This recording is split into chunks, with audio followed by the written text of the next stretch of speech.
పూర్వము హిరణ్యకుడైన రాక్షసుని సంహరించి భూలోకంలో ఉద్భవించిన విష్ణు అవతారమే వరాహమూర్తి.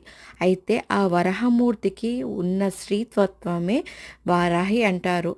మరి దేవి భాగవతం, మార్కండేయ పురాణము, అలాగే వరాహ పురాణం వంటి పురాణాలలో అమ్మవారి ప్రసక్తి కనిపిస్తుంది. మరి ఆయా పురాణాలలో అంధకాసురుడిని, రక్తబీజునుడు, శంభశంకులు వంటి రాక్షసులను సంహరించడంలో ఆమె పాత్ర స్పష్టంగా కనిపిస్తుంది ఫ్రెండ్స్.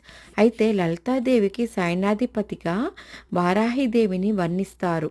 అందుకే అమ్మవారు లలిత సహస్రనామంలో కూడా మనకి వారాహి అమ్మవారి పేరు వినిపిస్తూ ఉంటుంది.